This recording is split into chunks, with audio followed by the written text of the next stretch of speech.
Hi friends, welcome to Rupalavanya Swaralahari channel. ఈ ఛానల్లో మీకోసం ఒక మంచి వన్ డే స్టోరీని తీసుకొచ్చానండి.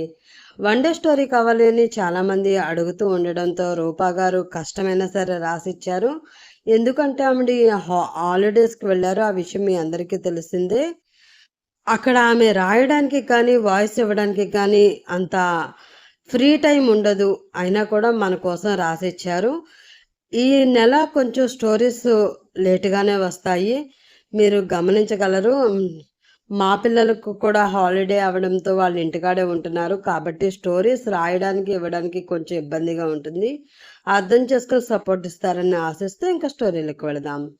సూర్యుడు మెల్లగా అస్తమిస్తున్న వేళ విశాఖపట్నం బీచ్ రోడ్లో జనాల రద్దీ మొదలైంది. ఆ రద్దీని చీల్చుకుంటూ ఒక red colour Harley Davidson bike మెరుపు వేగంతో దూసుకొస్తుంది. ఆ బైక్ మీద ఉన్నది క్రాంతి. అతనేనండి మన హీరో గారు. 6 అడుగులు ఎత్తుకు తగ్గ లావు, బ్లాక్ టీషర్ట్, బ్లూ దేని మీద వేసుకుంటే ఆ టీషర్ట్ లోంచి జిమ్ బాడీ కాబట్టి బలమైన కండలు తిరిగిన అతని బైసిప్స్ కనిపిస్తూ ఉంటాయి. ఎర్రటి రంగు ట్రిమ్ చేసిన గడ్డం, కళ్ళకు బ్లాక్ రేబాన్ గ్లాసెస్, చూస్తేనే పక్కా లోకల్ రొమాంటిక్ హీరోలా ఉంటాడు క్రాంతి. క్రాంతి అంటేనే స్పీడ్, మాటల్లోనైనా చేతల్లోనైనా. అతనికి నిదానం అంటే తెలియదు. ఎప్పుడూ హుషారుగా ఉంటూ అల్లరి చేస్తూ తన చిలిపి మాటలతో అందరినీ నవ్విస్తూ ఉంటాడు. అలాగే నా అనుకున్న అతని మనుషులకి ఏదైనా ఆపద వస్తే అవతల వాళ్ళ మీద రాక్షసుడిలా పడిపోయి మరీ కాపాడుతాడు. ఎప్పుడూ బాధలనేవి లేనట్లు మొహంలో సంతోషంతో తుళ్ళుతూ గెంతుతూ సరదాగా ఉంటాడు. అతనికున్న అందానికి స్టైల్కి అతని చుట్టూ ఉండే అమ్మాయిలు ఎప్పుడూ అతన్ని వాళ్ళ ప్రేమలో పడేసుకోవాలా అని ప్రయత్నిస్తూనే ఉంటారు. కానీ అతని హృదయంలో మాత్రం మన సిరి, అదేనండి హీరోయిన్ పాప, రాణి చైర్ వేసుకుని మరీ జాగా కూర్చుంది. భూమిలో సగ భాగానికంటే ఎక్కువగా దాచేసుకున్న ఆ సముద్రం ఎర్రగా నారింజ పండులో ఉన్న ఆ సూర్యుని కూడా తనలోకి లాక్కుంటూ ఉంటుంది. అదే సమయంలో సిరి తన ఆఫీస్ నుండి బయటికి వచ్చి అప్పటికే చాలా లేట్ అవ్వడంతో ఆ రోజుకి బస్లో కాకుండా ఆటోలో వెళ్ళాలని డిసైడ్ అయ్యి ఆటో కోసం ఎదురు చూస్తూ ఉంటుంది. చాలా పద్ధతిగా ఫంకిన్ ఆరెంజ్ కలర్ చుడిదార్ వేసుకుని తలలో చిన్న మల్లెపూల చెండు పెట్టుకుని ఉన్న ఆమెను చూడగానే క్రాంతి మనసులో రొమాంటిక్ సాంగ్స్ స్టార్ట్ అయ్యి మనసులో పిచ్చి పిచ్చిగా డాన్స్ చేస్తూ ఉంటాయి. సరిగ్గా ఆమె ముందు తన బైక్ని కిర్రుమంటూ బ్రేక్ వేసి ఆపుతాడు. ఉన్న పలంగా తనకి ఒక్కడుగు దూరంలో సడన్గా బైక్ వచ్చి సుడిగాలిలా ఆగడంతో ఉలిక్కిపడి వెనక్కి ఒక అడుగు భయంతో వేస్తుంది సిరి. ఎదురుగా చూడగానే క్రాంతి కనిపించడంతో చిరాగ్గా మొహాన్ని పక్కకు తిప్పుకుంటుంది. కానీ మన క్రాంతి బాబు బైక్ ఆపడమే కాదు, స్టైల్గా గాగుల్స్ తీసి సిరి వైపు చూస్తూ ఒక నవ్వు నవ్వుతాడు. సిరి, ఏమున్నావే నా బందరు లడ్డు, ఈరోజు నీ డ్రెస్ కలర్ చూస్తూ ఉంటే నా గుండెల్లో ఎవరో గన్ పెట్టి 100 బుల్లెట్స్ని ఒకేసారి డన్ డన్ అంటూ కాల్చినట్లే ఉంది అనగానే అతని మాటలకి ఆశ్చర్యంతో ఆమె కళ్ళు పెద్దవి అవుతాయి. ఓయ్, ఏం మాట్లాడుతున్నావు? అసలు నువ్వు ఏం పని చేస్తున్నావు? నోరు తెరిస్తే చాలు గన్ బుల్లెట్ అంటావు. కొంపతీసి నువ్వు కానీ మాఫియా డాన్వా అంటూ ఆమె కళ్ళని పెద్దవి చేసి రెపరెపలాడిస్తుంది. ఆమె మాటలకి భయానికి ఆల్చిప్పలాంటి ఆమె కళ్ళని అటు ఇటు తిప్పుతుంటే గట్టిగా ఒకసారి నవ్వుతాడు క్రాంతి. కొన్ని క్షణాలు తనకే తెలియకుండా అతని నవ్వుని చూసి మైమర్చిపోతుంది సిరి కూడా. ఆహాహా, నీలో ఉన్న ఈ అమాయకత్వానికే కదా నేను పడిపోయింది. లేదంటే అమ్మాయిలంటేనే ఆమెడు దూరం పరిగెత్తే నేను ఇప్పుడు పిచ్చోడిలాగా నీ చుట్టూ తిరగడం ఏంటి చెప్పు? నువ్వు ఎప్పుడూ నా మనసులో మహారాణిలా, తిష్ట వేసుకుని కూర్చున్నావే తల్లి. అయినా ఈ టైంలో ఆటో కోసం ఎదురు చూడడం అవసరమా అంటూ ఓసారి ఆకాశం వైపు చూసి మబ్బులు పట్టిన ఆకాశాన్ని ఆమెకు చూపిస్తూ, వర్షం పడేలా ఉంది రాణిగారు. నీ పక్కన ఈ ఇంటర్నేషనల్ బుల్లెట్ ఉండగా అవన్నీ ఎందుకు చెప్పు, రా దింపేస్తాను అంటాడు కొంటిగా చూస్తూ. అతను అన్నది మాటల్లో బైక్ని చూపిస్తూ అయినా కూడా అతని కోసమే మాట్లాడుతున్నాడు అని అతని మాటల్లో డబుల్ మీనింగ్ సిరికి కూడా అర్థమయ్యి కోపంగా చూసి మొహాన్ని మళ్ళీ విసుగ్గా మొహం తిప్పుకుంటుంది. హబ్బా, మళ్ళీ మొదలు పెట్టేశావా? అసలు నువ్వెక్కడ దొరికావయ్యా బాబు? నీకు రోజు నా వెంట పడడం తప్ప వేరే పని పాట లేదా? నేను ఇంతలా చిరాకు పడుతూ అసహించుకుంటున్నా కూడా నీకు సిగ్గనేదే రావడం లేదా? దారి వదులు, నాకు లేట్ అవుతుంది అంటూ అతన్ని తప్పించుకుని ముందుకు నడుచుకుంటూ వెళ్ళిపోతుంది సిరి. క్రాంతి మాత్రం ఆమె అంతలా విసుక్కుంటూ చిరాకు పడుతున్నా కూడా చిన్నగా నవ్వుకుని బైక్ దిగి ఆమెకి దగ్గరగా పక్కనే నడుస్తూ, పని లేకపోవడం ఏంటి రాణిగారు? నేను మీ దగ్గర ఎప్పుడో సేవకుడిగా రక్షకుడిగా జాయిన్ అయిపోయాను కదా.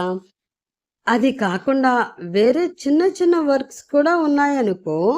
కానీ నిన్ను ప్రేమించడమే కదా నా అస్సలైన డ్యూటీ. నువ్విలా కోపంగా చూస్తూ ఉంటే ఆ కోపంలో కూడా ఒక కిక్కు ఉంది తెలుసా. నిజం చెప్పాలి అంటే నేను నిన్ను లవ్ చేసింది నిన్ను కోపంలో ఉన్నప్పుడు చూసే. అప్పుడు నీ బుంగమూతి అంటే నాకు మహా ఇష్టం. గట్టిగా కొరికి ముద్దు పెట్టేయాలి అనిపిస్తుంది అనగానే ఒక్కసారిగా ఆగి చాలా కోపంగా చూస్తుంది సిరి. కానీ దానికి కూడా అసలు పట్టించుకోనట్లే ఉంటాడు క్రాంతి. చుట్టూ ఒకసారి చూసి మళ్ళీ కోపంగా ముందుకు అడుగులు వేస్తుంటే ఈసారి ఆమెకి మరింత దగ్గరగా చేరిపోతాడు. అతను అలా ఆమె దగ్గరికి వస్తూ ఉంటే ఆమె గుండె వేగం వెయ్యింతలు పెరిగిపోతూ ఉంటుంది. ఆమె అంతలా చిరాకు పడుతున్నా కూడా అదేమీ పట్టించుకోకుండా ఆమెతో ఏవేవో కబుర్లు చెప్పేస్తూ ఆమె ముంగురుల మీద నుంచి మెల్లిగా జారుతున్న చెమట చుక్కని అతని వేలితో మెల్లిగా స్పృశిస్తాడు. దానితో సిరి గుండె ఒక్కసారిగా జల్లుమంటుంది. నడుస్తున్నదల్లా ఆగిపోయి అతని నుండి వెనక్కి జరిగి, ఛీ, ఏం చేస్తున్నావో నీకు అసలు తెలుస్తుందా? అందరం మనల్ని చూస్తున్నారు అని కసిరి ఫాస్ట్గా ముందుకు వెళ్ళిపోయి వస్తున్న ఆటో ఆపి కనీసం బేరం కూడా మాట్లాడకుండా ఆటోలో కూర్చుని వెళ్ళిపోతుంది. వెళుతున్న ఆమెను చూస్తూ భారంగా నిట్టూర్చి గుండె మీద రాసుకుంటూ, ఎందుకే బంగారం మాటకి అంత చిరాకు పడిపోతావు? నీకు కూడా నేనంటే ఇష్టమని నాకు బాగా తెలుసు. కానీ ఎందుకు ఆ ప్రేమని నీ మనసులోనే దాచేసుకుంటావు? నీతో ఎలా అయినా నా మీద ఉన్న ప్రేమని బయట పెట్టేలా చేసుకుంటాను. ఇదే నా ఛాలెంజ్.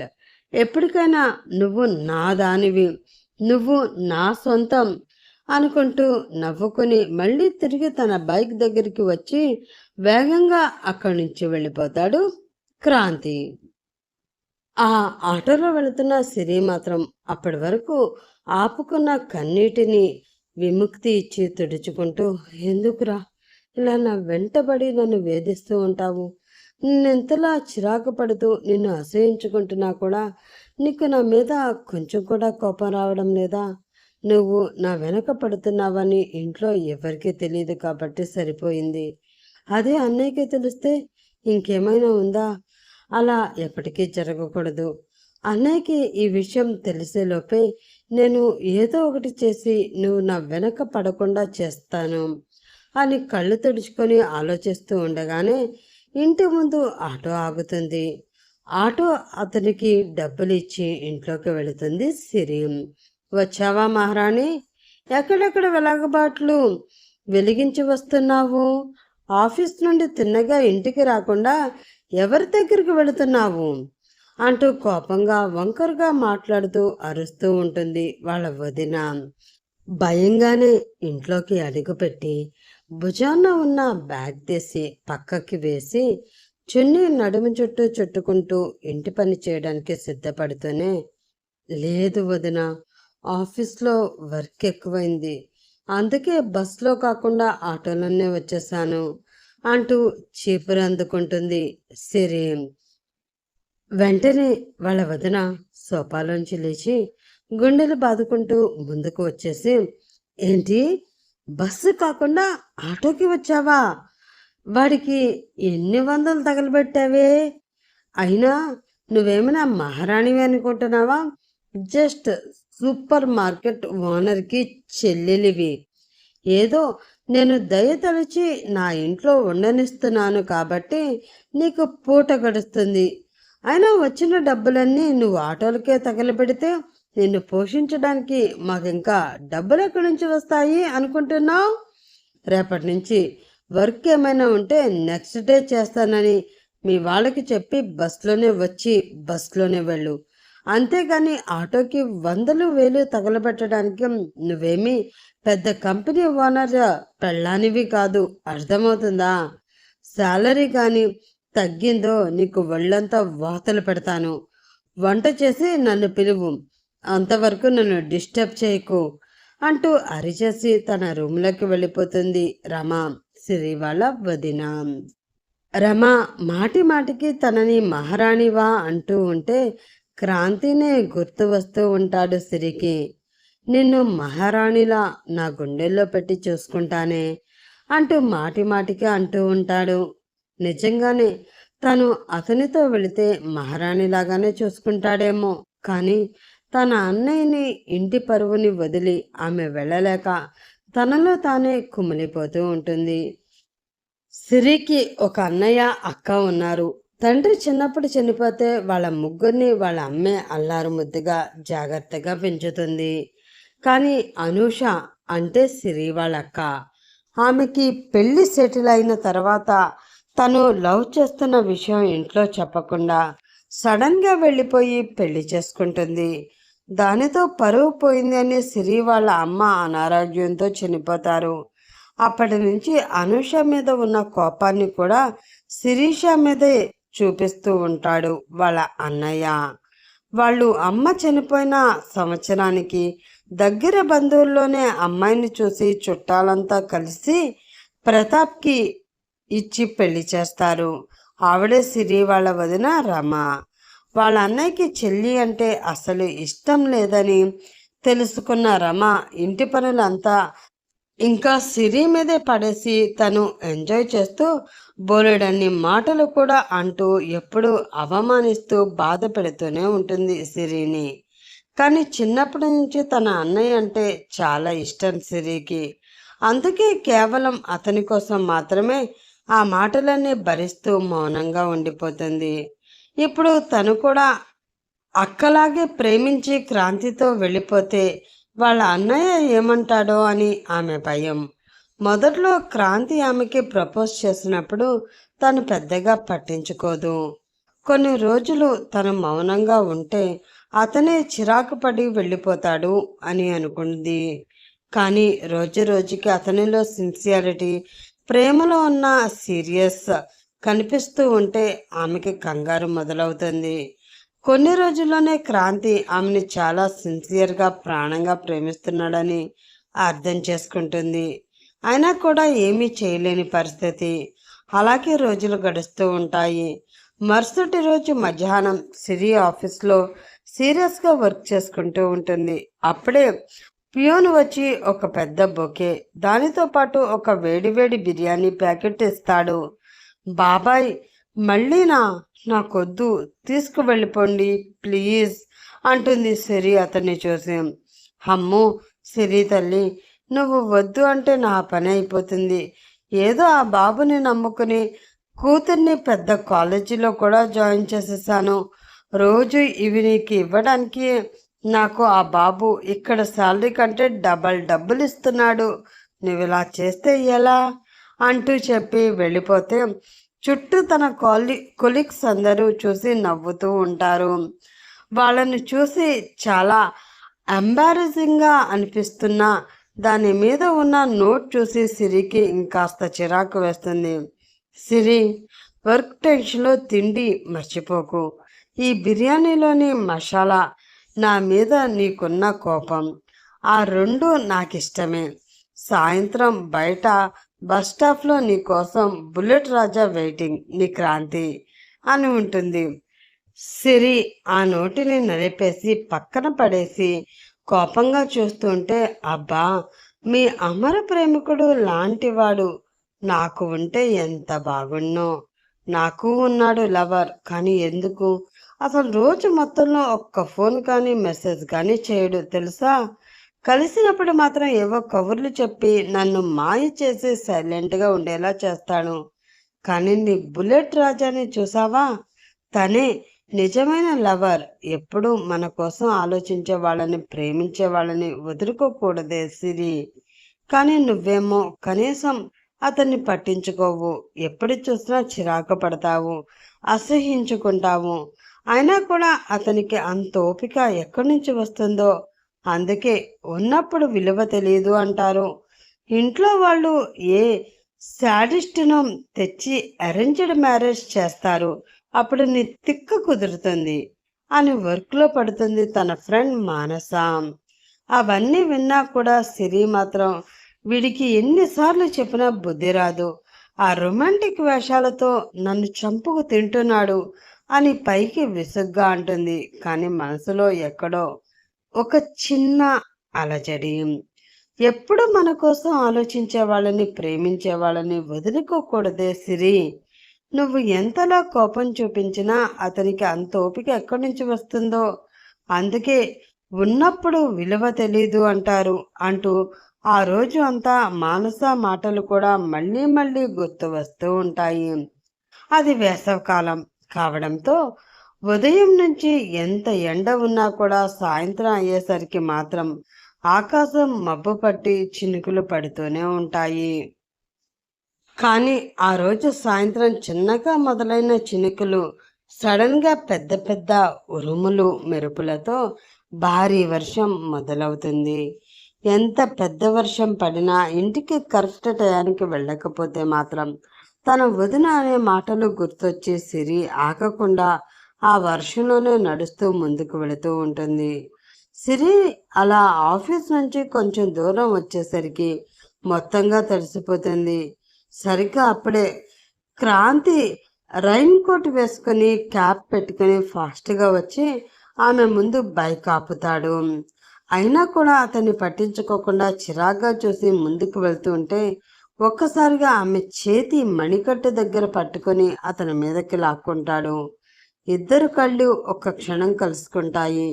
ఆమె పూర్తిగా అతని మీదకి ఒరిగిపోయినట్లే నిల్చుంటుంది.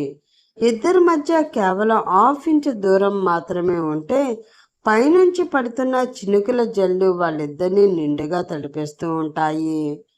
నుదుటి మీద నుంచి ముక్కు మీదకి, ఆ పైన ఆమె లేత ఎర్రని పెదాలని తాకుతున్న వర్షపు జల్లుని చూస్తుంటే ఆమెని అమాంతం అక్కడే గట్టిగా వాటేసుకుని గ్యాప్ లేకుండా ఆమె పెదాలని అందుకుని ముద్దు పెట్టుకోవాలని అనిపిస్తూ ఉంటుంది అతనికి.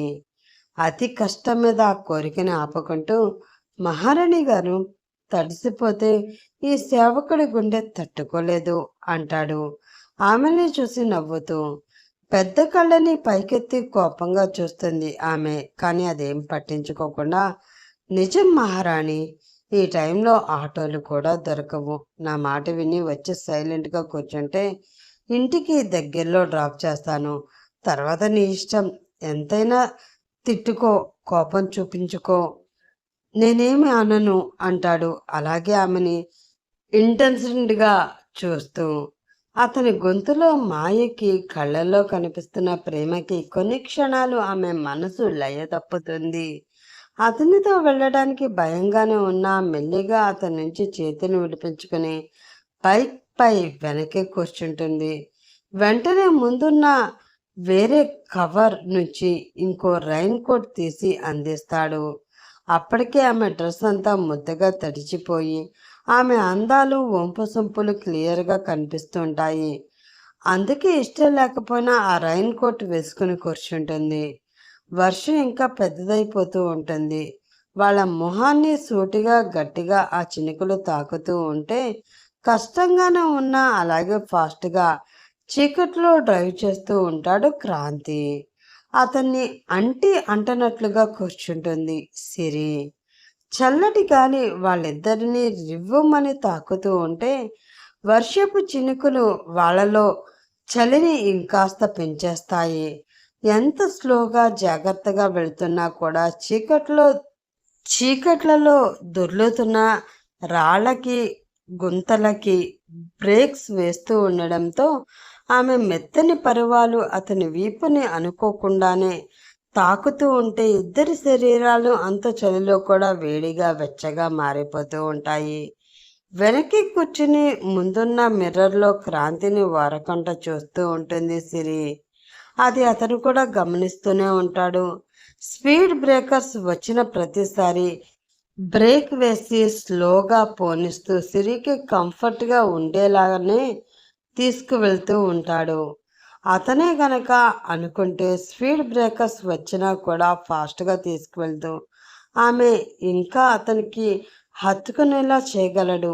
అయినా కూడా ఆమె కోసమే ఆలోచించాడు అని అర్థం చేసుకుంటుంది సిరి. వెళుతున్న అంతసేపు ఇద్దరి మధ్య ఒక్క మాట కూడా దొరలదు. అసలు అంతసేపు క్రాంతి ఏమీ మాట్లాడకుండా ఉండడం కూడా ఆమెకి ఆశ్చర్యాన్ని కలిగిస్తుంది. కానీ అతనిలో పెరుగుతున్న వేడి అతన్ని మాట్లాడనివ్వకుండా చేస్తుంది అని ఆమెకే తెలియదు పాపం. తనకి మాట్లాడాలని ఉన్నా ఎప్పుడూ కావాలని సైలెంట్గా ఉండిపోతూ ఉంటుంది సిరి. ఆ నిశ్శబ్దాన్ని ఛేదిస్తూ ఎప్పుడూ ఏవో ఒక మాటలు కబుర్లు చెప్తూ ఆమెని నవ్విస్తూ అతని ప్రేమని చెప్తూ మైమర్పించేలా చేయడమే క్రాంతి పని. కానీ ఈరోజు దానికి విరుద్ధంగా అతనిలో రేగుతున్న కోరికలు పెను తుఫానుని బయటికి రానివ్వకుండా ఆపుకుంటూ ఇష్టమైన ప్రేయసి పక్కనే ఉన్నా కూడా లిమిట్స్ క్రాస్ చేయకుండా ఆమెని వాళ్ళ ఇంటి ముందుకు తీసుకువచ్చి బైక్ని నెమ్మదిగా ఆపుతాడు క్రాంతి. ఎప్పుడూ చిరాకు పడుతూ విసుగ్గా మాట్లాడే సిరి ఆ రోజు మాత్రం తనని కోస్తా కింద నుంచి థ్యాంక్స్ అని ఒకే ఒక్క మాట చెప్తుంది. కానీ అప్పటికే ఆమె గుండె వేగం పెరిగిపోవడం ఆమెకే తెలుస్తూనే ఉంటుంది. వెళ్ళిపోవడానికి వెనక్కి తిరిగి ఒక అడుగు వేయగానే మరోసారి ఆమె చేతి మణికట్టు దగ్గర పట్టుకొని అతని మీదకి లాక్కుంటాడు. ఈసారి అతని చేతులు ఆమె నడుం చుట్టూ కూడా చేరతాయి. అతని పెదవులు ఆమె మెడవంపులో చాలా దగ్గరికి చేరుతాయి. కానీ ఆమెని తాకవు. అతని వేడి ఊపిరి కూడా ఆమెకు తెలుస్తుంటే గట్టిగా కళ్ళని మూసి అతని షర్ట్ కాలర్ని ఆమె పిడికల్లో బిగిస్తుంది. వదులు వదులు క్రాంతి, ప్లీజ్ నా మాట విను. ఆమె మాట పూర్తిగా కాకుండానే ఐ లవ్ యు సిరి మంద్రంగా వినిపిస్తుంది అతని గొంతు. దానితో ఆమె గొంతు మూగబోతుంది. ఈసారి అతని పెదవులు సక్సెస్ఫుల్గా ఆమె మెడవంపుల్లో చేరతాయి. వెచ్చనైన అతని ముద్ర వేయగానే ఆమె ఒళ్ళంతా జల్లుమంటుంది. ఈసారి ఆమె మొహానికి అతని పెదవులని చాలా దగ్గరగా తెచ్చి ఆమె కళ్ళల్లోకి సూటిగా చూస్తూ, నిజంగానే నేను నీకు నచ్చలేదా సిరి? నీ శ్వాసలో ఉన్న వేగం, నీ కళ్ళల్లో ఉన్న బెరుకు, ఇవన్నీ నువ్వు నన్ను ప్రేమిస్తున్నావని చెప్తున్నాయి. కేవలం పైకి మాత్రమే ఈ కోపం, విసుగు, చిరాకు. లోపల నేనంటే నీకెంత ప్రేమో నాకు తెలుసు అంటూ ఆమె చెంప మీద తన తడి శ్వాస తగిలేలా నిమురుతాడు. సిరి గుండె వేగంగా కొట్టుకుంటుంది. అతని స్పర్శలో ఉన్న ప్రేమ కోరిక ఆమెని కదలకుండా చేస్తుంటాయి. వదులు క్రాంతి, ప్లీజ్. అతి కష్టంగా గొంతుని పెగిల్చుకుని అంది. కానీ ఆమె శరీరం మొత్తం కంపించిపోతూ స్వరంలో కోపం కంటే ప్రేమ ఎక్కువగా ఉంటుంది. అతను ఆమె గడ్డాన్ని పట్టుకుని పైకి ఎత్తి అదురుతున్న ఆమె పెదవులనే చూస్తూ, నీ ప్రేమని ఒప్పుకోవడానికి ఇంత భయం ఎందుకు సిరి? ఒక్కసారి అవును అని చెప్పు. ఈ ప్రపంచాన్ని నీ కాళ్ళ దగ్గర ఉంచుతా. అని చాలా ప్రేమగా రొమాంటిక్గా ఆమె పెదవులకి దగ్గరగా అతని పెదవులను తీసుకువస్తూ అంటాడు. ఇంతలో వాళ్ళ ఇంటి దగ్గరలో ఎవరో ఉన్న అలికిడి శబ్దం వినిపిస్తుంది సిరికి. వెంటనే అతని మాయలోంచి బయటకు వచ్చి గుండె వేగాన్ని తగ్గించుకుంటూ ఒక్కసారిగా క్రాంతిని వెనక్కి నెట్టేస్తుంది. తను ఏం చెయ్యాలి అనుకుంది, ఇప్పుడు ఏం చేస్తుంది? కొన్ని క్షణాలలోనే ఇన్నాళ్ళు తన మనసులో దాచుకున్న ప్రేమని అతనికి చెప్పేపోయింది. వెంటనే తన ఉన్న పరిస్థితిని గుర్తు చేసుకుని కన్నీళ్లు తెరుచుకుంటూ కోపంగా అతని వైపు చూసి అతన్ని నెట్టేస్తూ, షడప్ క్రాంతి, ఏదో పరిచయం ఉన్నవాడివి లిఫ్ట్ ఇస్తానంటే వచ్చాను, కానీ ఇలా చేస్తావని నేను అస్సలు ఊహించలేదు. నువ్వు కూడా అందరి మగాళ్ళ లాంటి వాడివే. ఛాన్స్ దొరికితే చాలు అమ్మాయిలతో మిస్బిహేవ్ చేయాలని చూస్తున్నావు. జరిగింది చాలు. నీ మీద నాకున్నది చిరాకు, కోపమే తప్ప ప్రేమ ఎప్పటికీ కాదు. అది నువ్వు ఎందుకు అర్థం చేసుకోవడం లేదు? లేని ప్రేమని మళ్ళీ మళ్ళీ అడిగితే మాత్రం పుట్టుకొస్తుందా? ప్లీజ్, ఇక పైన అయినా నన్ను అర్థం చేసుకుని మళ్ళీ నీ మొహాన్ని నాకు చూపించకు, వెళ్ళిపో ఇక్కడి నుంచి అంటూ కోపంగా అరుస్తుంది.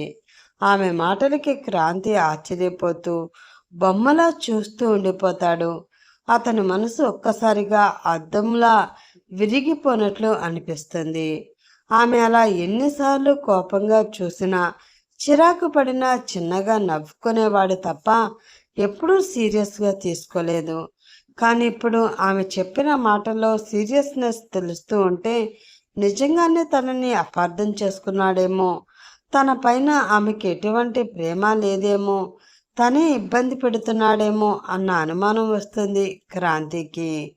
ఇంకా క్షణం కూడా అక్కడ ఉండలేక సారీ అని ఒకే ఒక్క మాట చెప్పి వేగంగా బైక్ని అక్కడ నుంచి పోనిస్తాడు. గుండె ముక్కలైనంత బాధగా ఉన్న కన్నీళ్లు తుడుచుకుని గబగబా ఇంట్లోకి వెళుతుంది సిరి. గుమ్మం దగ్గరే తన అన్న వదిన కోపంగా చూస్తూ కనిపిస్తారు. అన్నయ్య అని మెల్లిగా పిలుస్తుంటే వాళ్ళ అన్నయ్య వచ్చి గట్టిగా చాచిపెట్టి ఆమె చెంపపైన కొడతాడు. ఆ దెబ్బతో వాకెట్లో బొమ్మలా పడిపోతుంది సిరి. ఛీ, ఇన్నాళ్ళు మీ అక్క చేసిన పనికి మొహాలు ఎత్తుకోలేకపోతున్నాం, ఇప్పుడు నువ్వు స్టార్ట్ చేసావా? నిన్ను నమ్మి ఉద్యోగం అంటే బయటికి పంపిస్తున్నాను చూడు, నాది తప్పు. అప్పటికి రమ చెప్తూనే ఉంది, ఏదో గంతకు తగ్గ బొంతను చూసి నీకు పెళ్లి చెయ్యమని.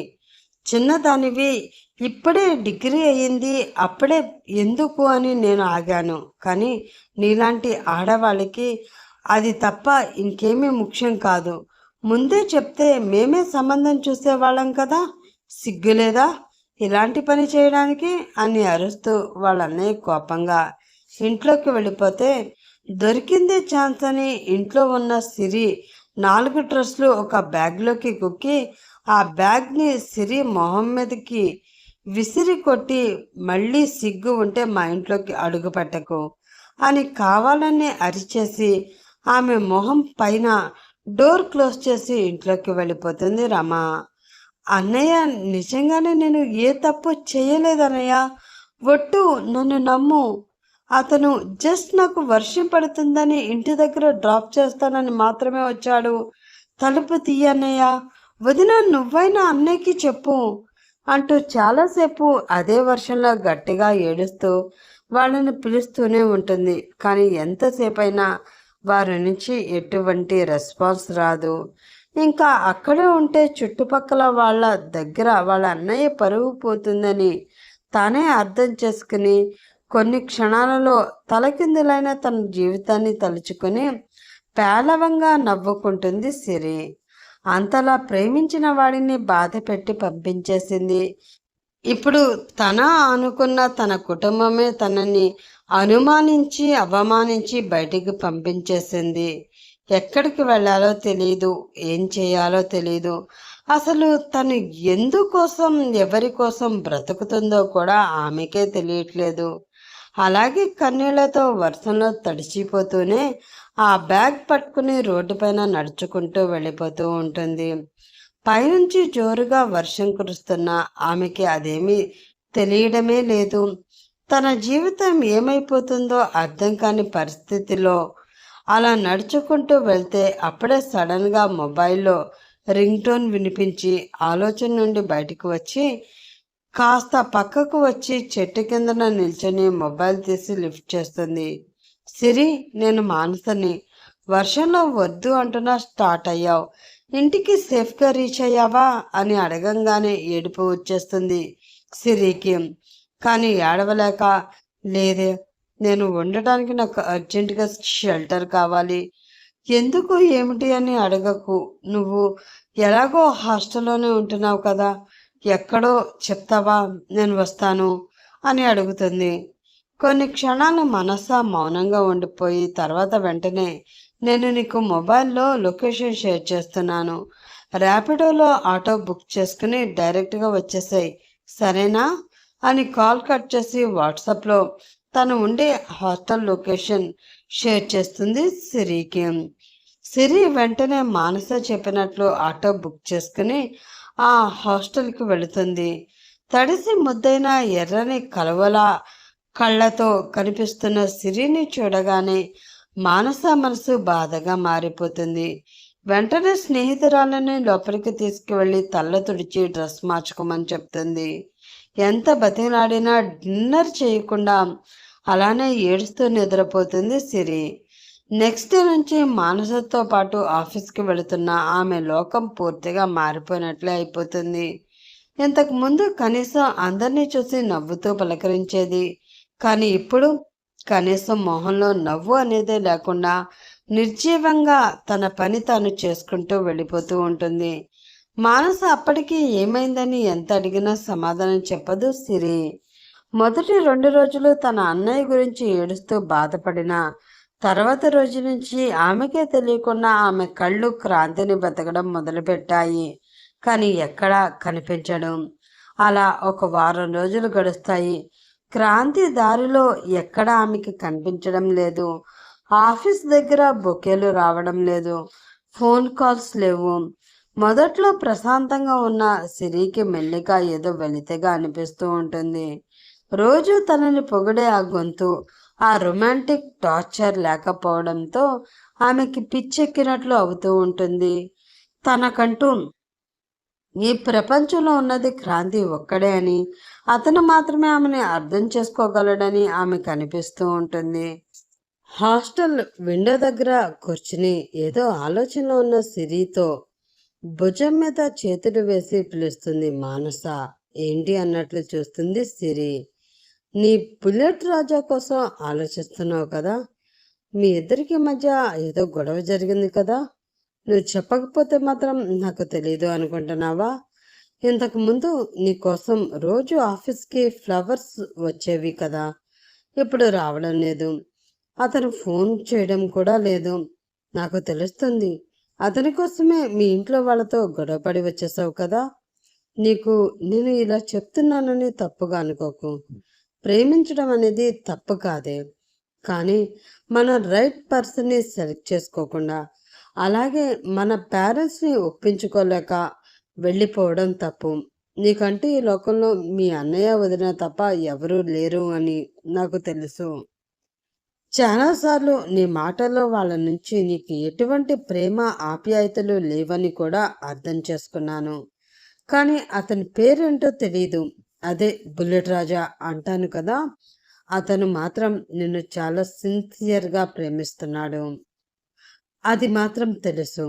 అతని కళ్ళల్లో నేను చూసిన ప్రతిసారి నీ మీద ప్రేమ కనిపిస్తూనే ఉండేది. మళ్ళీ అలాంటి ప్రేమ నీకు దొరుకుతుందా? ఒకసారి ఆలోచించవే, నా మాట విను. నేను అర్థం చేసుకోకుండా ఉన్న నీ వాళ్ళ కోసం ఆలోచించి నీ కోసం ఈ లోకంలో మిగిలిన ఒకే ఒక్క ప్రేమని కూడా దూరం చేసుకుంటావా? నువ్వే ఆలోచించుకుని నిర్ణయం తీసుకో అని చెప్పి వెళ్ళిపోతుంది మానస. క్రాంతి లేకుండా బ్రతకలేదని కొన్ని రోజుల్లోనే సిరికి అర్థమైపోతుంది. ఎన్నాళ్ళు అతన్ని కావాలనే కోపంతో దూరం పెట్టినా అతను ఆమె మనసులో ఎప్పుడో చేరిపోయాడు. ఇన్ని రోజులు తన అన్నయ్య కోసమే ఆలోచించి అతన్ని దూరం పెట్టింది. కానీ ఇప్పుడు ఆ అన్నయ్యనే ఆమెని అపార్థం చేసుకుని దూరం చేశాడు. మళ్ళీ తిరిగి జీవితంలో ఆమెని దగ్గరికి తీసుకుంటారు అని నమ్మకం కూడా లేదు. వాళ్ళ అన్నయ్య అలా చేద్దామనుకున్నా వాళ్ళ వదిన ఎప్పటికీ తనని మళ్ళీ ఇంట్లోకి రానివ్వదు. అలాంటి వాళ్ళ కోసం తనని ఎంతో ప్రాణంగా ప్రేమించిన క్రాంతిని దూరం చేసుకోవాలా అనిపిస్తుంది ఆమెకి. క్రాంతి జీవితంలో తను కాకుండా వేరే అమ్మాయి వస్తుందా అనగానే ఆ ఊహకి ఒక్కసారిగా ఉలిక్కిపడి కంగారుగా చూస్తుంది. వెంటనే క్రాంతిని ఆ క్షణమే చూడాలి అని మనసు పరితపించిపోతూ ఉంటే ఏం చేయాలో అర్థం కాక ఒక్కసారి తన మొబైల్కి క్రాంతి లొకేషన్ పంపించడం గుర్తొచ్చి కంగారుగా మొబైల్ ఓపెన్ చేసి చూస్తుంది.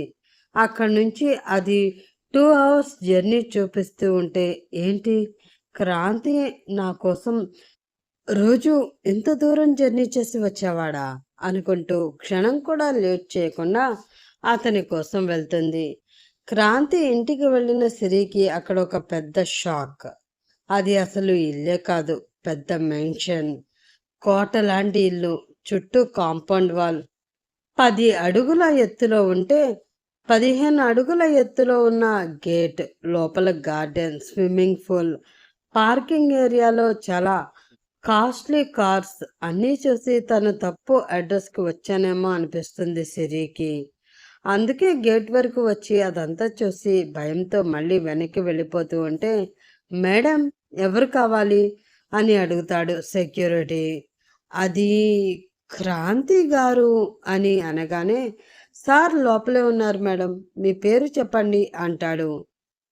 ఎందుకో తెలియకపోయినా క్రాంతి ఉన్నాడు అనగానే ఆశ్చర్యపోతూనే ఆమె పేరు సిరి అని చెప్తుంది ఆ సెక్యూరిటీతో. అతను వెంటనే అతని దగ్గర ఉన్న ల్యాండ్లైన్ ఫోన్తో లోపలికి కాల్ చేసి సిరి అని పేరు చెప్పగానే అవతల నుండి లోపలికి పంపించమని చెప్తారు. మేడం లోపలికి వెళ్ళండి అంటూ గేట్ ఓపెన్ చేసేసరికి ఆశ్చర్యపోతూనే భారంగా ఒక్కో అడుగు వేస్తూ లోపలికి వెళుతుంది ఆమె. గుండె వేగం ట్రైన్లా ఫాస్ట్గా పరిగెడుతూ ఉంటే కొంచెం దూరం వెళ్ళేసరికి సూట్లో ఉన్న ఒక అతను సిరి దగ్గరికి పరిగెత్తుకుంటూ ఎదురు వస్తాడు. అతన్ని చూసి సిరి మళ్ళీ భయంతో ఆగిపోయేసరికి, మేడం సార్ మిమ్మల్ని లోపలికి తీసుకురమ్మన్నారు అంటూ దగ్గరుండి ఈసారి సిరిని లోపలికి అతనే వెంట పెట్టుకుని తీసుకువెళ్తాడు. లోపలికి అడుగు పెట్టేసరికి సింహద్వారం లాగా ఉన్న ఆ తలుపును చూసి ఆశ్చర్యపోతుంది సిరి. అదే కాదు, లోపల విశాలమైన హాల్. ఒకేసారి 500 మంది వచ్చినా కూడా ఆ రూమ్లో ఈజీగా సరిపోయేంతలా ఉంటుంది. సీలింగ్కి దగదగా మెరిసిపోతున్న షాండిలైర్ ఆమె కళ్ళకి ఒక్కసారిగా కనిపించి మరింత ఆశ్చర్యంగా చూస్తుంది. మేడం ఇటువైపు అంటూ అవన్నీ ఆశ్చర్యంతో చూసి ఆగిపోయిన సిరిని పిలుస్తూ ఆయన ముందుకు వెళ్ళిపోతూ ఉంటే అతని వెనకే భయంతో అడుగులు వేస్తుంది సిరి. మేడపైన ఉన్న ఒక మీటింగ్ హాల్లోకి వెళ్ళగానే సైడ్ నుంచి క్రాంతిని చూసిన సిరి షాక్ అవుతుంది. ఎందుకంటే తను ఎప్పుడు చూసే క్రాంతి అక్కడ కనిపించాడు. అతను చాలా సీరియస్గా సూట్ వేసుకుని ఒక పెద్ద మీటింగ్లో ఉంటాడు. చాలా ఫ్లూయెంట్గా ఇంగ్లీష్లో మాట్లాడుతూ తన కంపెనీ ప్రాజెక్ట్ విషయాలన్నీ చెప్తూ ఉంటే ఆమె గుండె మరింత వేగంగా అందుకుంటుంది. అతను ఒక సామాన్యమైన వ్యక్తి కాదు, ఒక పెద్ద కంపెనీ CEO అని అప్పుడే ఆమెకి తెలుస్తుంది. మీటింగ్ అయ్యాక క్రాంతి బయటికి వస్తాడు, కానీ అతని ముఖంలో పాత చిలిపితనం లేదు. హాయ్ శిరీష, బాగున్నావా అంటూ నార్మల్గా అడిగేసరికి తను చూసిన క్రాంతి ఇతను ఒక్కడేనా అనిపిస్తుంది ఆమెకి. మొహమాటంగానే చిన్నగా నవ్వి బాగున్నాను అంటూ తల ఊపితే చేయి చూపించి పక్క రూమ్లోకి తీసుకువెళ్ళి కూర్చోమంటాడు. ఆమె మొహమాటంగానే సోఫాలో కూర్చుంటే చెప్పు ఏంటి ఎలా వచ్చావు అని అడుగుతాడు. నా మనసులో ఉన్నది నువ్వే. ఇన్నాళ్ళు నిన్ను ప్రేమించిన అన్నయ్య వాళ్ళ కోసం నిన్ను ప్రేమించినట్లు దూరంగానే ఉండిపోయాను. నేను నిన్ను ఎంతో బాధ పెట్టాను, సారీ అని చెప్పాలని వచ్చింది, కానీ ఇప్పుడు చెప్పగలదా? అసలు ఆమె అతనికి ఏ మాత్రమైనా సరి తూగగలదా? అందుకే వణుకుతున్న గొంతుతో ఏం లేదు. ఈ మధ్యన కనిపించలేదు కదా! ఎలా ఉన్నావో చూసి వెళ్దామని వచ్చాను అంటుంది తడబడుతూ. ఓకే. అంతేనా? నేనింకా నువ్వు నన్ను లవ్ చేస్తున్నావేమో! నేను కనిపించకపోయేసరికి ఆ ప్రేమ నీకు తెలిసి ఇప్పుడు నాకు చెప్పాలని వచ్చావేమో అనుకున్నానులే. అయినా ఆ రోజు నువ్వే కదా మళ్ళీ నా వెనక ఎప్పుడు పడకు, ఇబ్బంది పెట్టకు అన్నావు. అందుకే నీకు దూరంగా ఉన్నాను. పైగా నీకెప్పుడు పని పాట లేదా అని అడిగేదానివి కదా! అందుకే నేను కూడా నా వర్క్‌ని సీరియస్‌గా చేసుకుందాం అనుకున్నాను. ఇప్పుడు నా పనిలో నేను బిజీగా ఉన్నాను అంటాడు గంభీరంగా. సిరి కళ్ళలో నీళ్లు తిరుగుతాయి. ఇంకా అక్కడ ఉండలేక వెళ్ళిపోవడానికి లేచి నిల్చుంటుంది. ఏంటి? అప్పుడే వెళ్ళిపోతున్నావా? కాసేపు వెయిట్ చేయి. నీకు ఒకరిని చూపించాలి అంటాడు చిన్నగా నవ్వుతూ. ఆమె కనుబొమ్మలు ముడుస్తూ ఎవరిని అంటుంటే అప్పుడే ఒక అందమైన అమ్మాయి లోపలికి వస్తూ, హాయ్ విక్కీ, ఏంటి ఇక్కడున్నావు? నీకోసం నేను కింద చాలాసేపటి నుంచి వెయిట్ చేస్తున్నాను తెలుసా? మీటింగ్ ఫినిష్ అయినట్లేగా అంటూ ఎదురుగా ఉన్న సిరిని చూసి కనుబొమ్మలు ముడిచి, ఎవరు తను అని అడుగుతుంది. ఓల్డ్ ఫ్రెండ్, నన్ను కలవాలని వచ్చింది అంటూ సిరి, తను రేష్మ, నా వుడ్బి. రేష్మ, తను శిరీష, నా ఫ్రెండ్ అంటూ ఒకరినొకరికి పరిచయం చేయగానే, ఓ ఫ్రెండా అని చీప్గా ఒక లిక్కు ఇస్తుంది రేష్మ. కానీ ఎప్పుడైతే తనకి కాబోయే భార్య అంటూ ఆమెని చూపించి చెప్తున్నాడో అప్పుడే సిరి గుండె ముక్కలైపోతుంది. ఓకే, నువ్వు వెళ్ళు, నేను తనతో మాట్లాడి 10 మినిట్స్లో వచ్చేస్తాను, సరేనా అనగానే అతన్ని సైడ్ నుంచి హక్ చేసుకుని రేష్మ అక్కడి నుంచి వెళ్ళిపోతుంది. ఓకే సిరి, అంతే కదా, ఇంకేమైనా మాట్లాడాలా నాతో అంటూ యాటిట్యూడ్గా తన ప్యాంట్ పాకెట్లో 2 చేతులు పెట్టుకుని ఆమె వైపే అడుగులు వేస్తూ వస్తూ అడుగుతాడు క్రాంతి. వస్తున్న కన్నిటిని కష్టంగా ఆపుకుంటూ పెదవి కింద బాధను అంతటిని అదిమి పెట్టుకొని, నీ పేరు క్రాంతి కదా, మరి తనేంటి విక్కీ అని పిలుస్తుంది అని అడుగుతుంది సిరి. లోపల ఏడుస్తున్న లాజిక్లు మాత్రం మర్చిపోదు మహాతల్లి అని మనసులోనే తిట్టుకుంటూ, నా పేరు విక్రాంత్ సిరి, ఎప్పుడూ నీ దగ్గర క్రాంతిగానే ఉన్నాను. విక్రాంత్ అంటే ఇదిగో ఇలా ఉంటాడు అంటూ 2 చేతులు చెరోచి వైపు చాపి చుట్టూ చూపిస్తూ చెప్తుంటే అతని పూర్తి ప్రపంచం అదేనని ఆమెకి మెల్లిమెల్లిగా అర్థమవుతుంది. తనకు కనిపించిన క్రాంతి అల్లరిగా ఉంటాడు, చిలిపిగా మాట్లాడతాడు, తనను కవ్విస్తాడు, నవ్విస్తాడు, ప్రేమిస్తాడు. కానీ విక్రాంత్ ఒక పెద్ద బిజినెస్ మ్యాన్, గంభీరంగా ఉంటాడు, ఎప్పుడు తనదైన వరల్డ్లో వేరేగా ఉంటాడు అని అర్థమవుతుంది సిరికి. అందుకే గట్టిగా ఊపిరి తీసుకుని, ఓకే, నాకు తెలియదు కదా, అందుకే అడిగాను, సరే నేను వెళ్తాను అంటూ ఒక అడుగు వేయగానే ఆమె చేతి మణికట్టు దగ్గర గట్టిగా పట్టుకుంటాడు. అంతేనా? దీనికోసమే ఇక్కడికి వచ్చావా? నన్ను చూడడానికి వచ్చావా?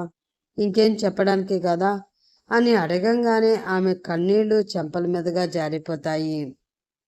గట్టిగా కళ్ళని పెదాలని మూసుకొని బాధని అదిమి పెట్టడానికి ప్రయత్నిస్తూ ఉంటుంది.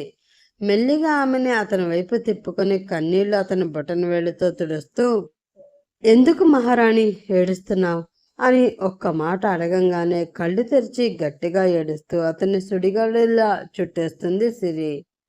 చాలాసేపటి వరకు ఆమె ఏడుస్తున్న ఏడుపుకి ఆమె ఒళ్ళంతా అదిరిపోతూ ఉంటే ఆమె వెన్ను మీద చేతులు వేసి మెల్లిగా నిమురుతూ, ఏ, ఎందుకు ఏడుపు?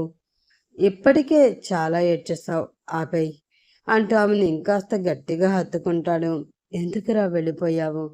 నేను ఎంత వెళ్ళిపోమన్నా ఎప్పుడు వెళ్ళని వాడివి, నాతోనే ఉన్నవాడివి, ఆ ఒక్కసారి మాత్రం నేను కోపం పడంగానే వెళ్ళిపోతావా? ఈ 10 రోజుల్లో నేను నీకు ఒక్కసారి కూడా గుర్తు రాలేదా? నన్ను చూడాలని అనిపించలేదా అని కోపంగా అరుస్తూ అతన్ని ఆమె పిడిగుడ్డులతో గట్టిగా కొట్టేస్తూ ఉంటుంది. ఆమె దెబ్బలు గట్టిగానే తగులుతున్నా కూడా చిన్నగా నవ్వుతూ ఆమెని చూస్తూ ఉంటాడు క్రాంతి. అంత కోపంగా గట్టిగా కొడుతూ ఉంటే, నవ్వుతావేంట్రా బండ సచ్చినోడా అని ఇంకాస్త గట్టిగా కొడుతుంటే, ఆమె 2 చేతులని తన చేతులతో పట్టి ఆపేసి డైరెక్ట్గా ఆమె పెదవులపై ముద్దు పెడతాడు క్రాంతి. కొన్ని క్షణాలు కాలం స్తంభించిపోయినట్లే అయిపోతుంది.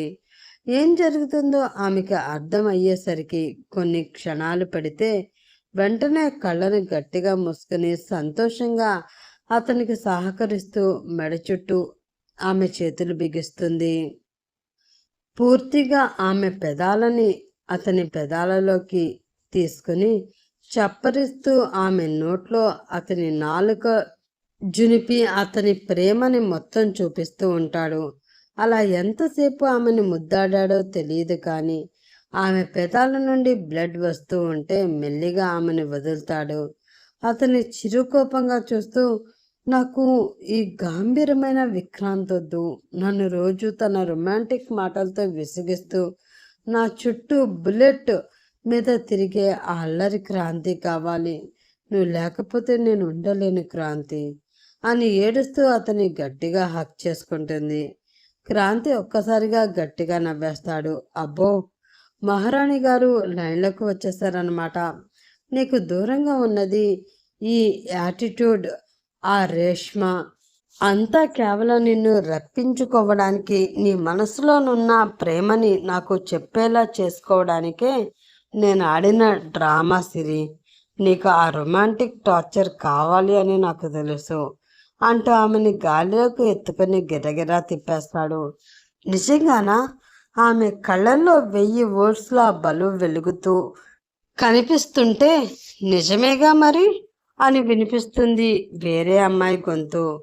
అక్కడ అంతా ఇద్దరు మాత్రమే ఉన్నారు అనుకుంది ఇంతసేపు, కానీ ఇప్పుడు వేరే వాళ్ళు ఉన్నారని తెలియగానే ఉలిక్కిపడి అతన్ని వదిలి దూరం జరిగి బిడియంగా పక్కకు చూస్తే అక్కడ ఎదురుగా తన అక్క. పట్టుచీర కట్టుకుని సింపుల్గా ఉండే నగలు పెట్టుకుని చాలా హుందాగా అందంగా కనిపించేసరికి పూర్తిగా నమ్మలేకపోతుంది సిరి. అక్క అంటూ చాలా నెమ్మదిగా పిలిస్తే సిరి అంటూ వేగంగా వచ్చి చెల్లిని చాలా గట్టిగా గాఢంగా హత్తుకుంటుంది అనూష. చాలాసేపటి వరకు ఏడుస్తూనే ఉండిపోయి తర్వాత ఆమెను వెనక్కి జరిగి, నువ్వేంటి అక్క ఇక్కడున్నావు అంటూ అయోమయంగా అడుగుతుంది సిరి.